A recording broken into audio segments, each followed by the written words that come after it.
The subject for this evening is the compassion practice itself. This group is called Practicing Compassion, and at the core of what we do together while we cover many different topics over time, at the core of it is a spiritual practice, a meditative practice, a physiological practice called the compassion practice. And the compassion practice, we as a group first became aware of through this book by Frank Rogers Jr. Frank is a professor at, see if I get it right this time, Claremont School of Theology. Yay! And his life experience is one of being an abuse survivor. And at about the age of 35, he says that he began a journey trying to find a way to heal that hurt within him so that he might function better, that he might be a better guide of people studying spiritual practice. And so he began studying spiritual beliefs and scientific research and therapeutic traditions. And the compassion practice, which is he first wrote about in this book, which is called Practicing Compassion. That seems pretty straightforward. Is a distillation, a compilation of all that Frank learned about becoming compassionate.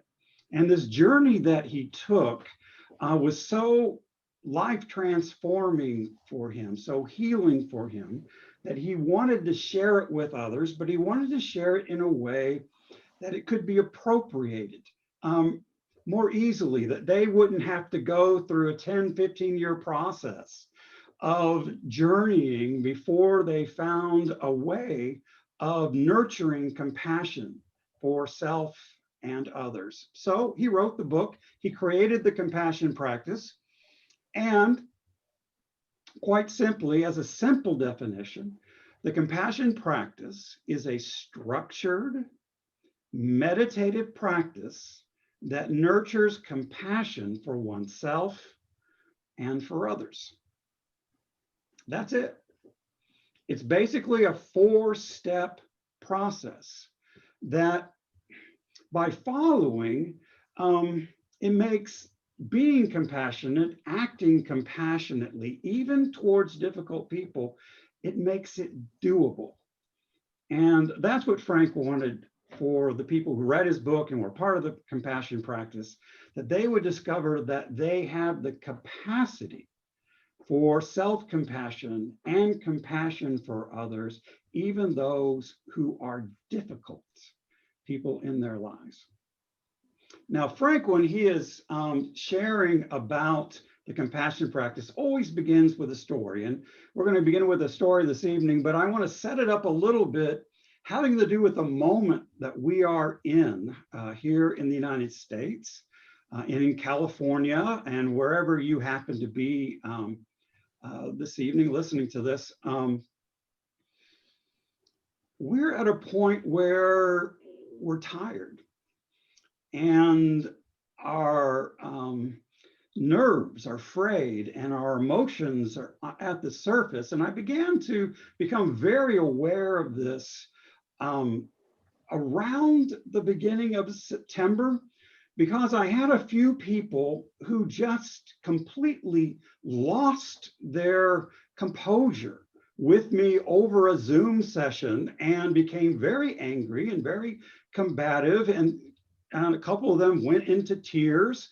And I was trying to process that. And I came to realize that many of the regular coping mechanisms we have, that we've developed over time to deal with stress, they just aren't available to us. Some of those all those coping mechanisms usually have to do with connection with self, with others, with nature. And we've been kind of on house arrest um, and not able to get out in nature the way we're used to. And we haven't been at the workplace with the people we usually talk with around the water cooler or at lunch or coffee breaks. We haven't been out to dinner with our friends. We haven't been to one trivia night in about 7 months. All this has, all this, these are the kind of the coping mechanisms we've had to deal with some of the stress in our lives. And without those, what people have been doing, it seems to me, is that they've been stuffing their stress. They've been pushing it down, like Frank says, like a buoy underwater. And the farther they have pushed that down, the more they have tried to push their anxiety and their hurt and their loneliness and their pain, the more they have pushed that down, the easier it is for that to be released with great force. And on that one particular week in September, some people did that for me. They just, that buoy went flying.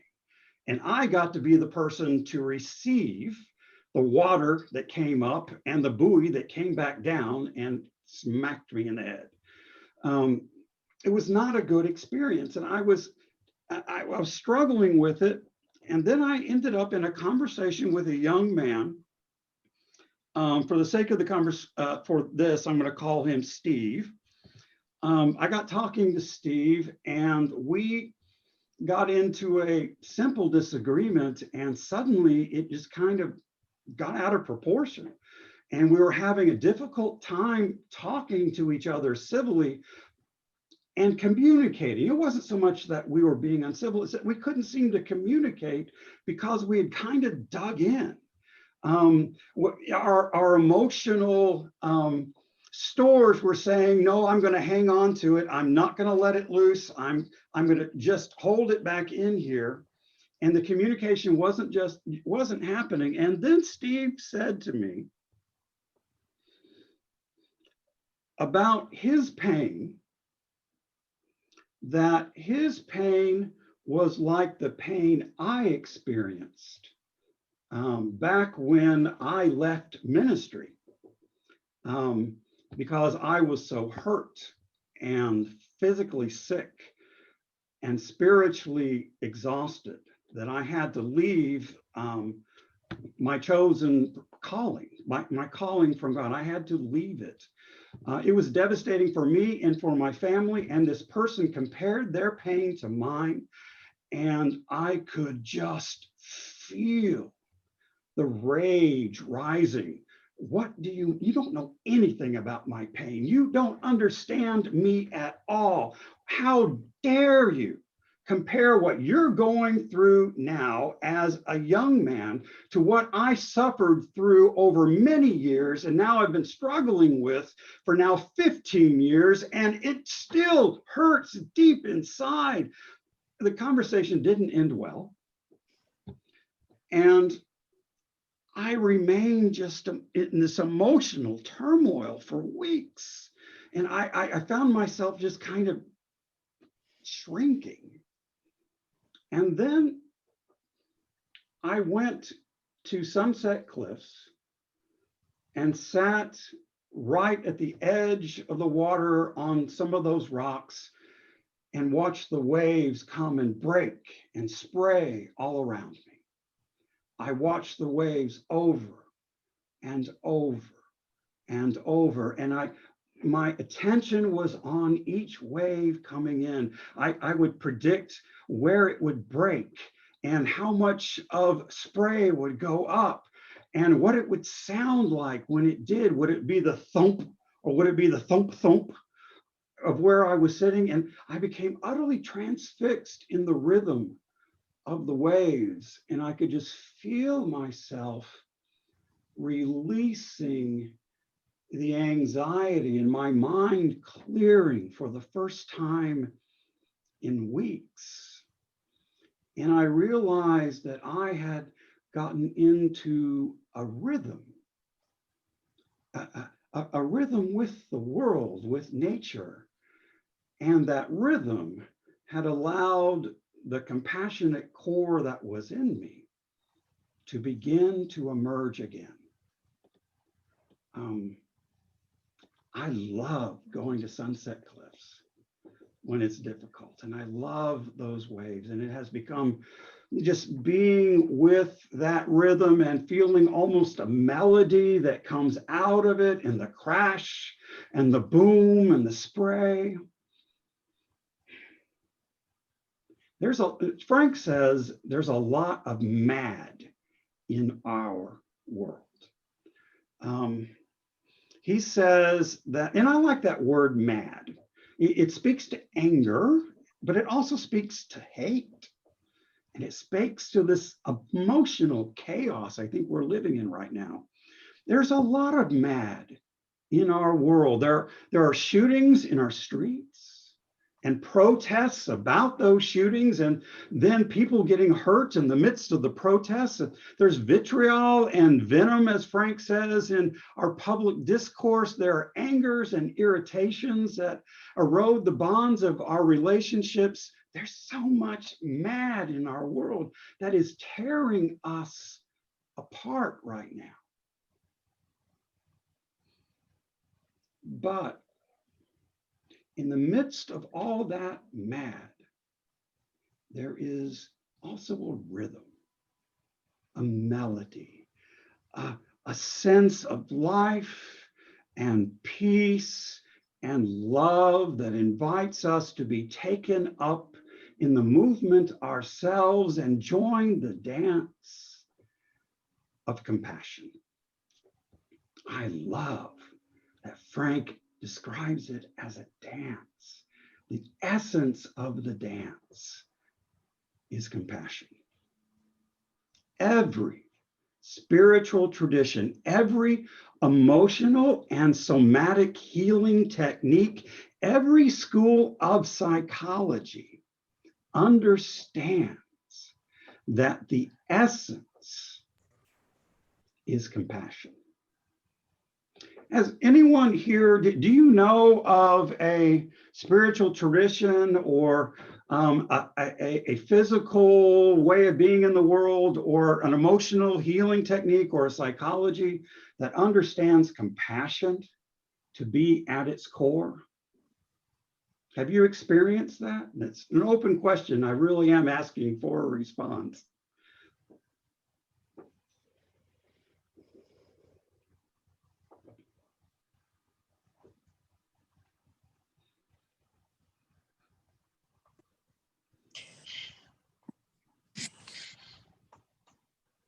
Well, it seems they all try to use it, but they don't label it as such, you know.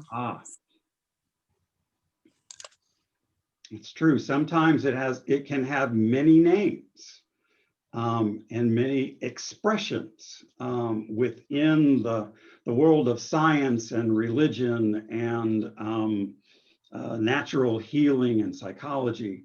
Yeah, you're right. You're very right. At the core, I believe at the core of all of these practices is compassion. And Frank wasn't the first one to help me understand that. I've been a person who has studied religion, Christianity, Judaism, Islam, some Buddhism.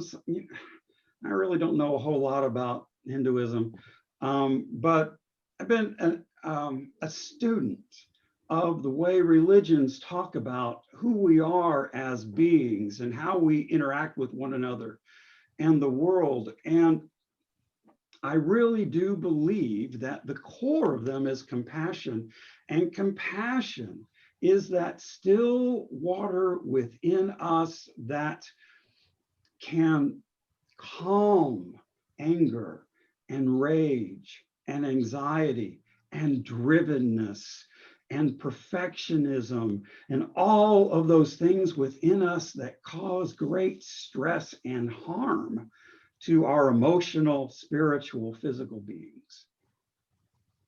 Now, if compassion is at the core of it, the problem is, whether it's been called compassion or not, we're not often taught how to be compassionate.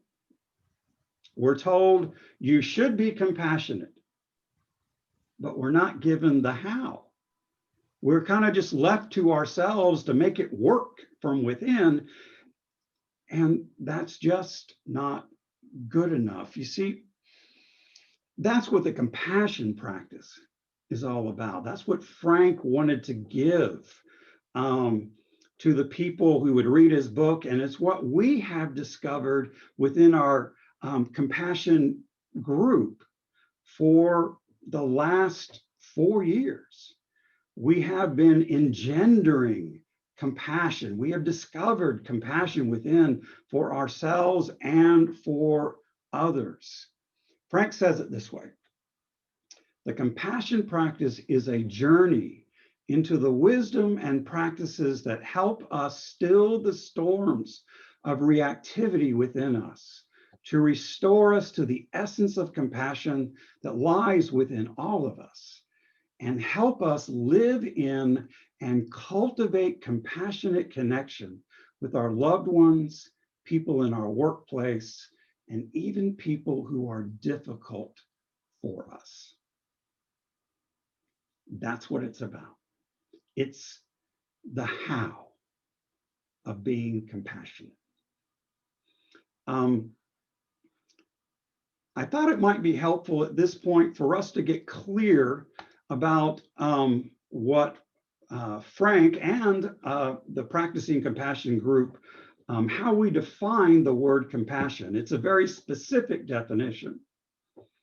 Compassion is being moved in one's depths by the pain or bliss of another and responding in ways that intend to ease their suffering and promote their flourishing. There's some important things in the midst of that definition.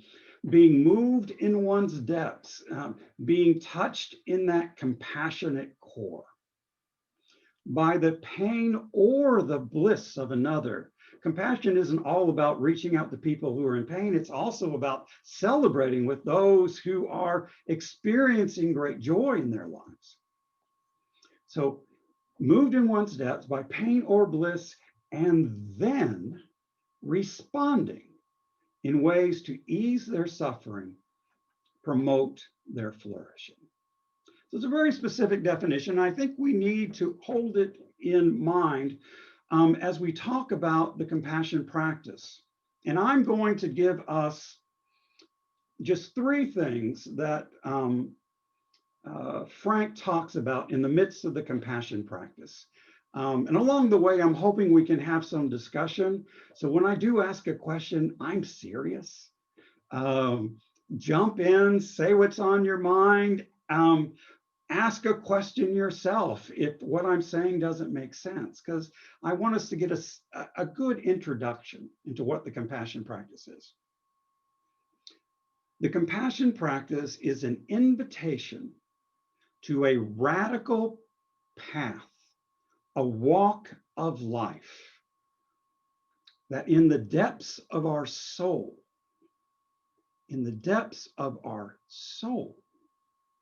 we discover compassion.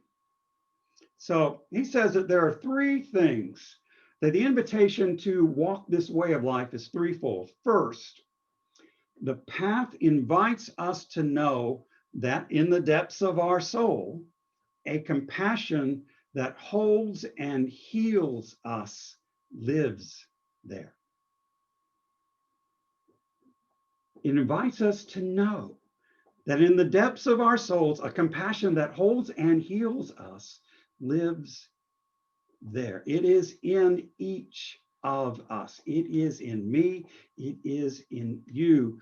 And whether, Frank says, whether it's cosmic or merely mortal, these pools of compassion are so empathic that they hold with healing care our deepest wounds or our most secret shames. That's how powerful, how deep, and how expansive the compassion is that lives within us. The second thing is that The path of compassion invites us to be liberated from the internal turbulence that disconnects us from our compassionate core, that MAD we talked about.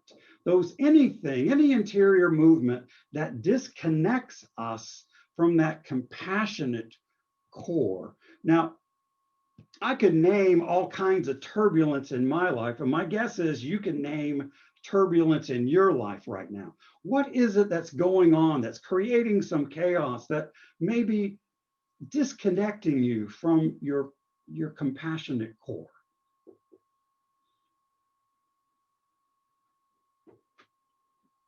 Any turbulence in your life?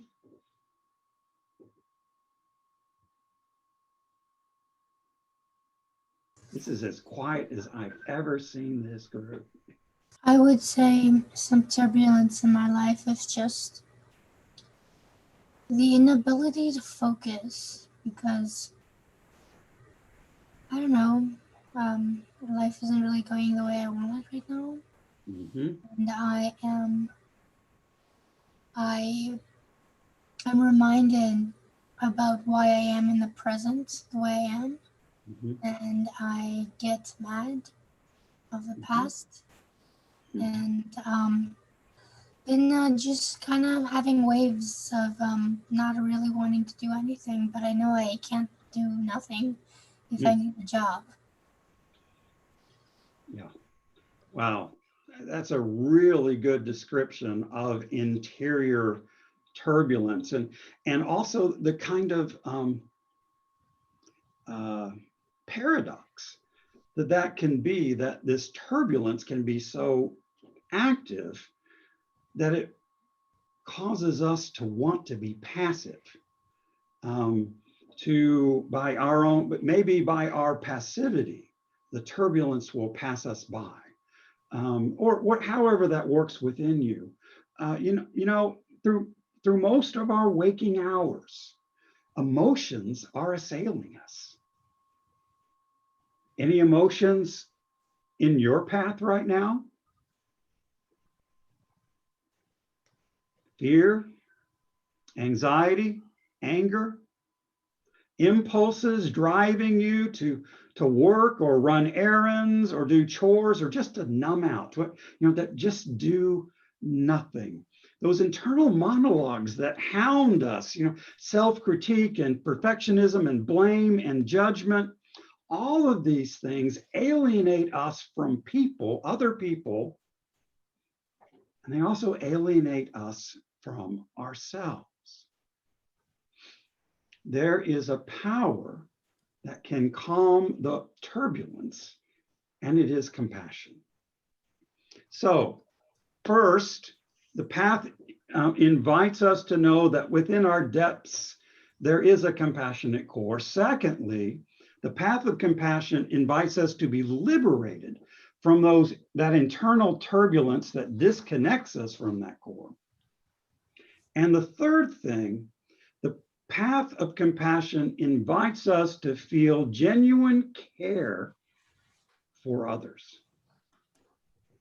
It recognizes that there's an inherent dignity and unique beauty within each and every person.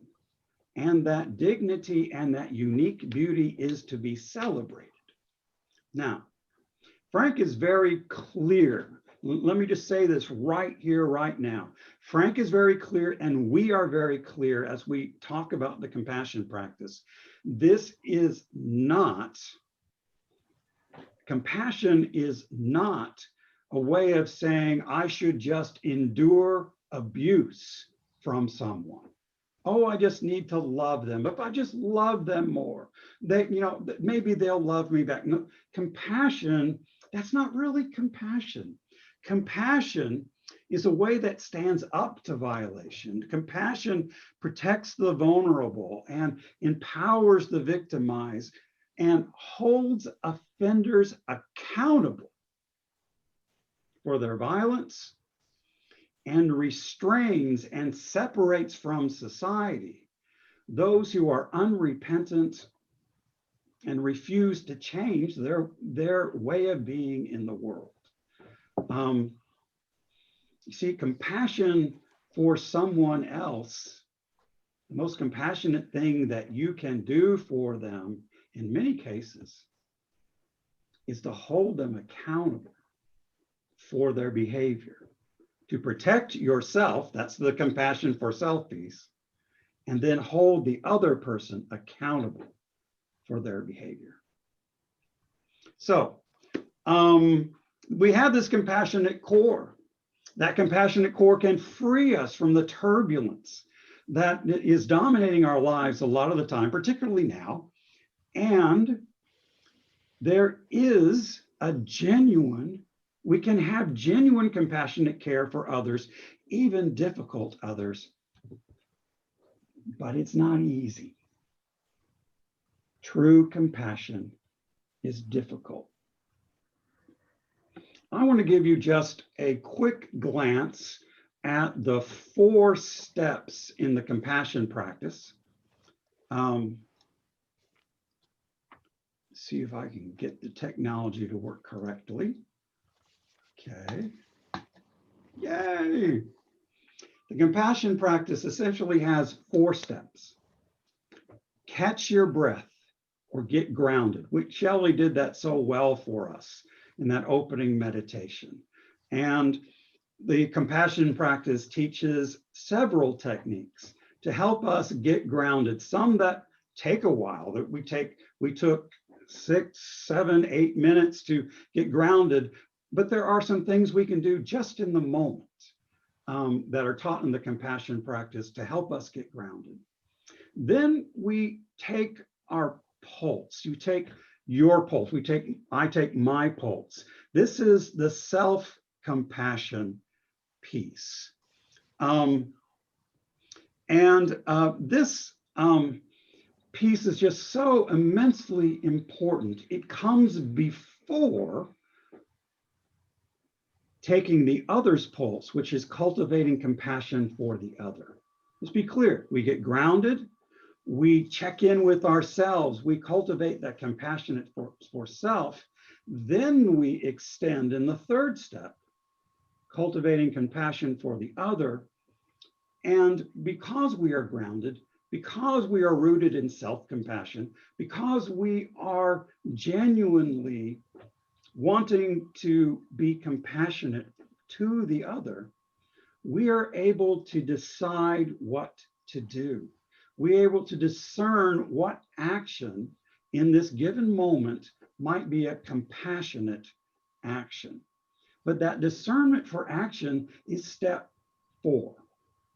We need to get there. If we don't get to step 4, it's not compassion. It's certainly not the compassion practice. But you have to catch your breath, take your own pulse, take the other person's pulse, and then decide what compassionate action we could do. You know, the truth is that this 2nd step, the take your pulse, the self-compassion piece, through 4 years of working in the compassion practice, we have discovered that people with strong religious or moral upbringings have the most difficulty with the self-compassion step in the compassion practice. Can you imagine that?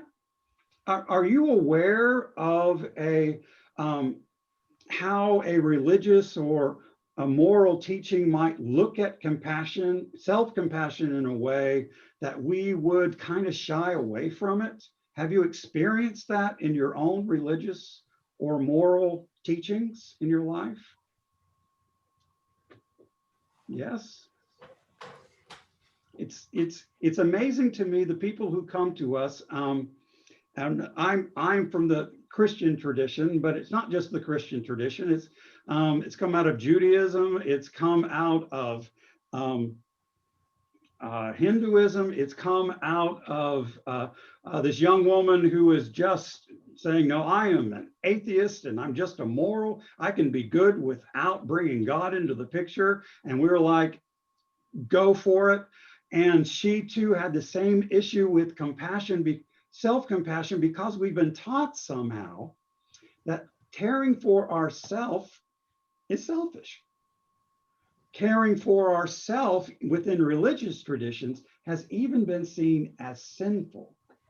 We're always supposed to care for the other and ignore ourselves. And yet, within the Judeo-Christian tradition, the commandment is clear. You should love your neighbor as yourself, or in the same way that you love yourself. And if you don't know how to love yourself, if you not learn self-compassion, compassion for the other is almost impossible. And yet people come to us with a sense of great compassion fatigue because they're working so hard to take care of other people and they're not caring for themselves much at all. This is just so important. You know, I believe the compassion practice works, and I'm just going to close with this, and so that Shelley can lead us in another meditation.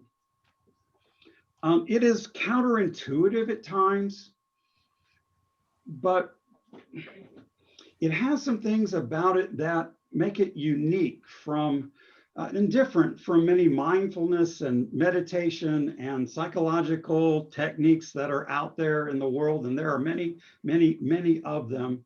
And I think it's unique for two reasons. First,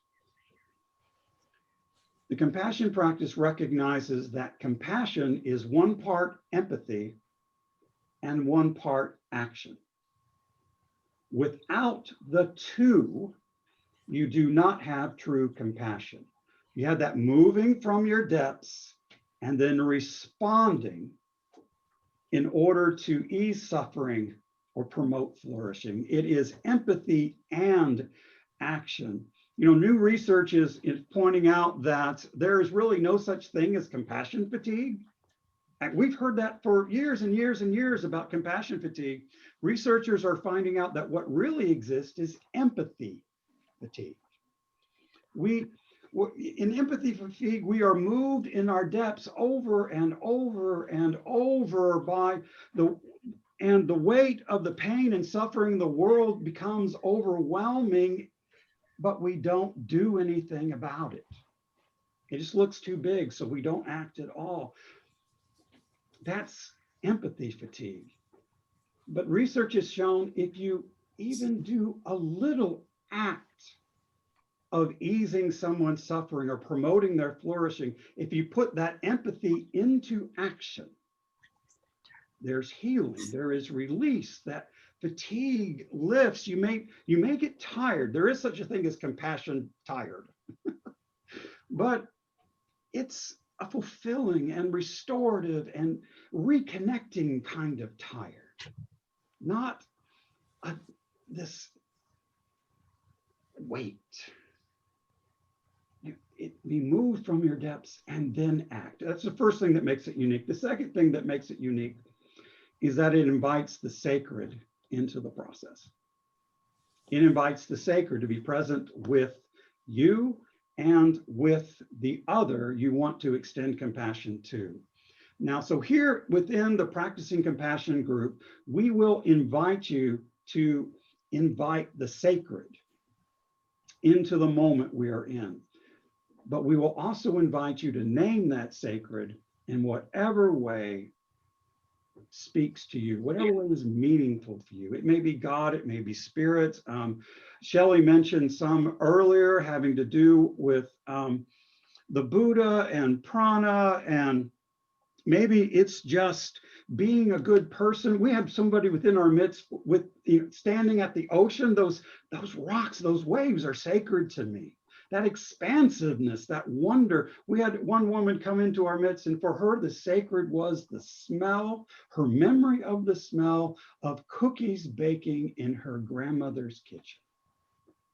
Whatever speaks of sacred, of expansiveness, of wonder, that you can invite into your presence, we allow you to name it in a way that's meaningful for you.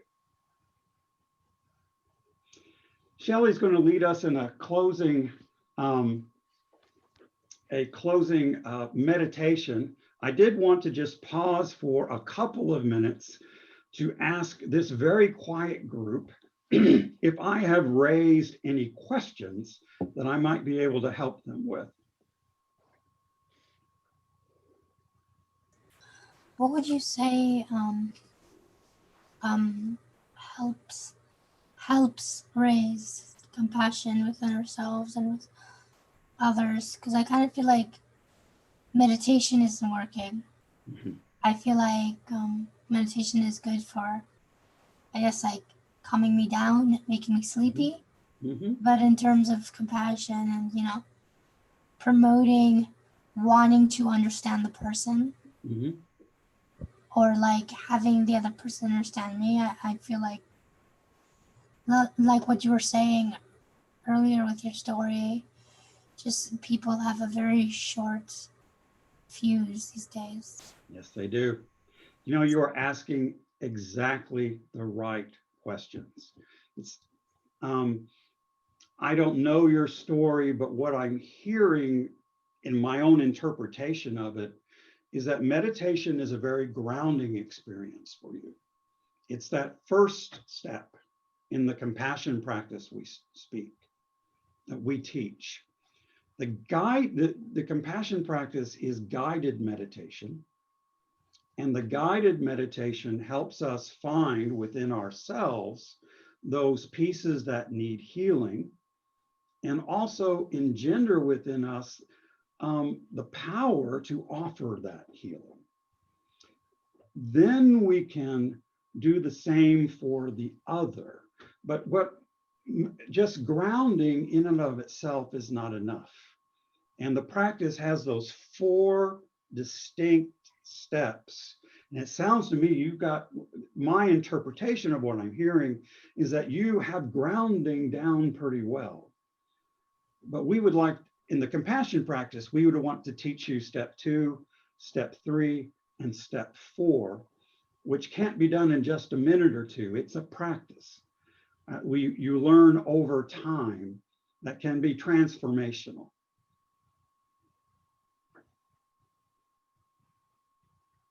Great question. Great question. Any others before I give this over to Shelley?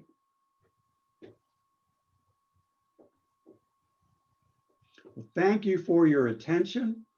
That was the Compassion Practice Reader's Digest version. And I hope that you will be with us as we dive into it more deeply. In 2 weeks, we will begin a 6-week walk through learning self-compassion. Somewhere down the road, probably in 2021, we will do 6 weeks about learning compassion for the other. But Al, I would say to you, in 2 weeks, we have something for you that could be really powerful for you to come and take a walk to learn self-compassion. Shelley, would you lead us in a practice? Before Shelly does that, I was just curious, do you guys use the same meetup ID and the same password every week? We certainly do. Absolutely. It never changes. Okay. Would someone mind posting that on the chat just so I can write it down for my notes? Absolutely. I will do that. I will do that as Shelley is leading. Thank you.